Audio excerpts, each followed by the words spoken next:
What's going on, everybody? It's the Hook Cam back again with another film breakdown. Today we're going to be taking a look at this Detroit Lions team and what they are doing wrong, in my opinion, and the flaws that they made on defense today specifically. Now, if you are an innocent bystander to this Detroit thing and you aren't super aware with my content, there's a group that I do a decent amount of work with called the Detroit Sports Alliance. They cover everything Detroit, everything from Pistons to Red Wings to Lions. They have a live show every Tuesday and Thursday and a couple more sprinkled in there. Just a lot of good content, good quality people. I'll plug all those guys down in the description below because I do want to get into this video. Coming into this season, I was really high on the Lions. I liked a lot of the moves that they made. I wasn't a massive fan of the Okudah pick at 3, but I understood why they needed it, especially after trading Darius Slay. And I just felt good about it. I thought that Matt Patricia finally had guys in his system that could run what he wants to run and run it well and be able to win divisional games. And lo and behold, after my Why We Should Believe in the Lions video, they dropped their first 2 games to in-division opponents, which is pretty worrisome if you're a Lions fan. So what I want to do is I want to dive into the schematics of it and what I think is wrong. Before I do, if you could hit that like button, hit that subscribe button to my channel and on this video, that would mean the world to me. So, as well as to Jackson Kruger Sports, I don't know if this will end up over there, but quick plug for Jackson. He's doing great things. Just hit 50,000 subscribers. Very, very cool. So let's start off with play number 1. And really my biggest problem with this Lions team is their third down pass defense. You cannot just sit there and run man coverage when you don't have the cats to do it. Now, and there are ways to scheme against man coverage that guys do in the NFL, and this is a great example of that. This bunch set right here, really, really hard to cover when you're in man. For starters, it's because these 3 cats can go a number of different ways and you don't know where they're going, and that's going to create traffic for these three defensive backs at the top.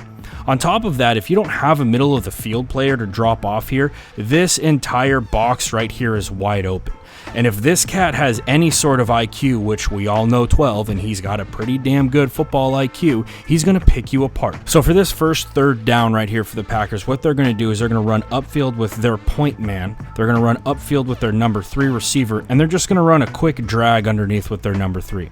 And what that does is it creates an incredible amount of traffic for these defensive backs, and it also creates a really tough situation for your rookie corner to close 8 yards downfield on this thing in his first game ever in the NFL. This is really difficult to do. A lot of teams, what they'll do is they'll friction with this point man. And we're going to see right here, he doesn't really friction. He doesn't create traffic for this offense. This is really easy to get by, right? So we're going to work upfield here, and now it's really difficult for Okudah to come down on this play.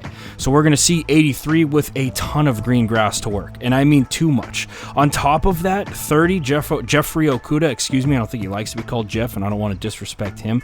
He doesn't go about this the right way. If they really are in man, which I have no reason to think they're not, why are we not coming downhill right now? We need to come downhill. We can't be floating like this. We can't float 8 yards away and then all of a sudden come down and make a play on it. Maybe he could do this at Ohio State, but you can't do that in the NFL. 83 is wide open. Really, really easy first down for Aaron Rodgers and the Green Bay Packers. Now, this second play right here, we're going to have basically the same thing. Right? We have straight up man coverage, and it's just a little bit of a different look. In fact, all they do is they motion in their number 1 receiver who's at the top of the screen in between the other 2 receivers at the bottom, right? And all that does is you create bunch from a different look. That's it.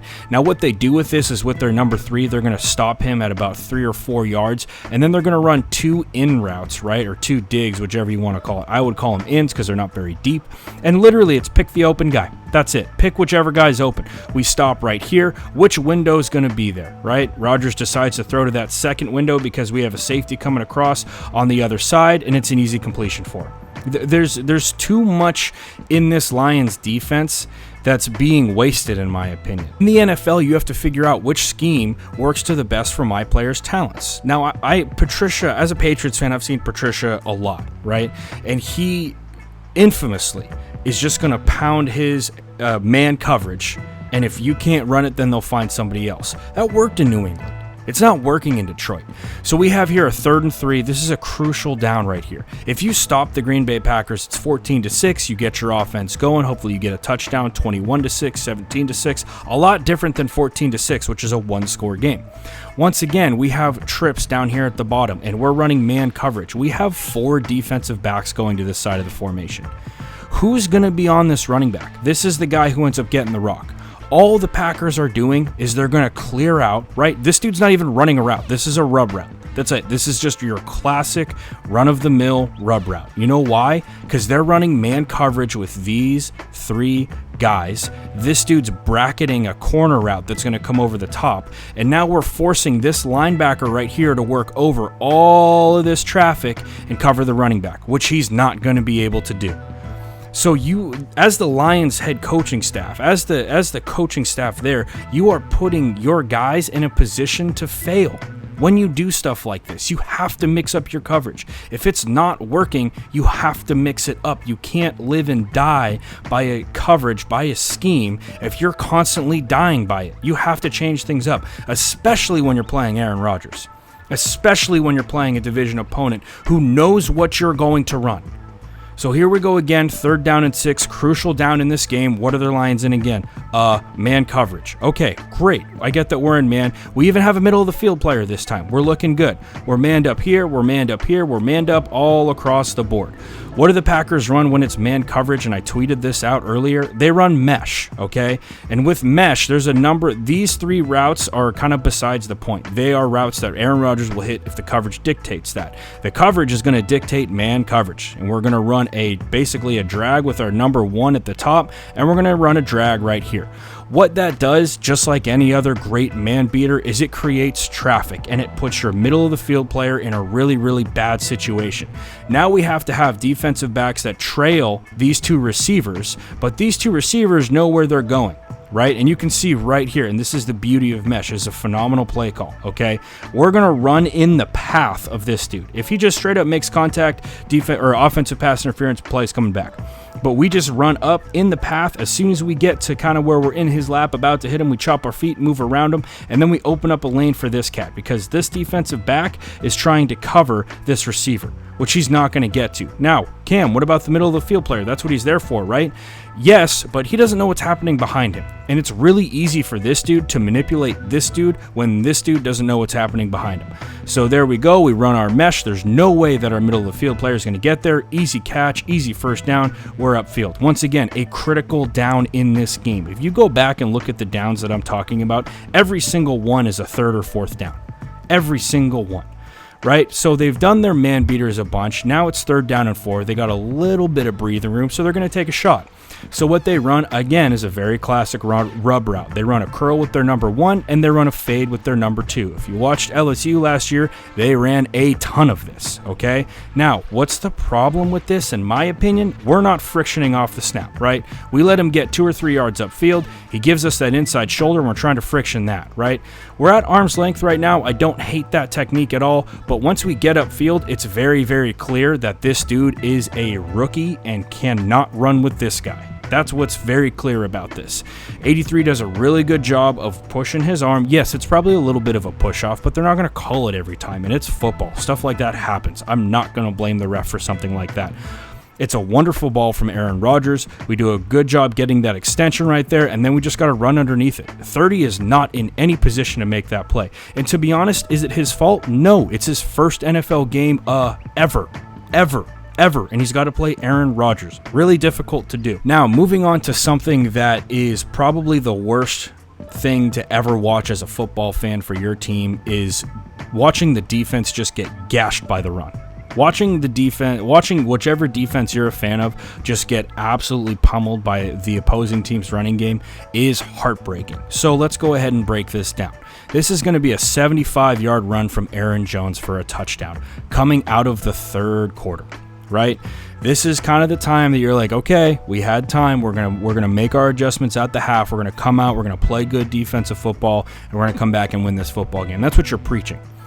But you come out in 1st and 10, which is a running down. You know the Packers like to run the rock on 1st down, and they come out with a pass rushing front. This is a pass rushing front. You have 2 3-techs out here, right? Then you have an edge defender on the outside on both sides, and what the Packers do is they run inside zone.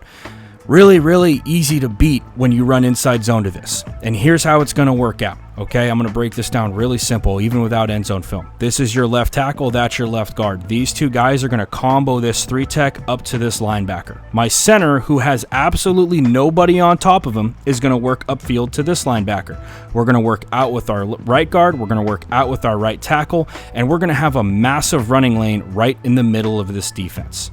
Right in the middle, right? And then on top of that, maybe if Jamie Collins is playing with his hair on fire and he fills that gap, because that's what he's supposed to do. When you play a defense like this and the two gaps are uncovered in the middle, that's for your middle linebackers to come up and fill right now. And they don't do that. Watch Jamie Collins on this play. He takes 2 hops to his left and then gets beat by this double team. And then Aaron Jones sees 2, he splits 2 with the 2 safeties. I mean, yes, your safeties are there to make plays like this, but you can't really expect them to make a play on a running back when he has an angle and a full head of steam. It's just not fair to them. Now, this last play, once again, going back to the run, it's the Patricia thing, man. And I'll never forget when the Patriots played the Broncos. They were in Denver. It was a big game for New England, and the Denver Broncos ran just a really basic toss, and they took it 40 to the house. End of the game. It was a snow game. C.J. Anderson was the one who ran it in. Okay, now looking at this thing, we have 12 personnel. We have 2 tight ends right here. These 2 guys' job is basically to combo this edge defender up to this linebacker right here. Between the right guard and right tackle, they're going to work this 3 technique really up to this linebacker. Once you get that done, this play's gone. It's absolutely gone. If this linebacker doesn't play with his hair on fire, absolute fire, and come over the top, and you have to literally shut this gap down right now, and you have to force this running back to bounce it to the sidelines and your corner to come up and make a play. If you don't do that like this linebacker does and he tries to undercut it, if you try and undercut this as a linebacker, it's absolutely gone. It's housed. Easy 8 or 9 yards. So basically what I'm saying is that the Lions coaching staff, in my eyes, has consistently put this team in a position to fail. And I hate to say that because I never want to throw the coaches under the bus. I've coached before. It's a tough job to do. It's a constant chess match, but that's what these guys are paid to do. And to be honest, they're consistently putting their players in a really difficult position to win. So anyway, guys, I hope that this explained some things for Lions fans. I watched this game today, and it was tough to watch. I was actually like kind of angry watching it because I was sitting there like, why are they still running man on 3rd and 6? They've been beat 5 or 6 times now. You got to get out of it. But that's what happens. So very interested to see what happens with the Lions from here on out. I was wrong when I made the why the Lions will be good this year video, and it's going to be really interesting. So anyway, guys, that's all I got for you today. Hope you enjoyed this video. Hope that it was informative. If it was, if you could hit that like button, hit that subscribe button, it would mean the world to me. That's all I got for you guys today. I'll be back with some more week 2 breakdowns, but until then, I'll see you next time.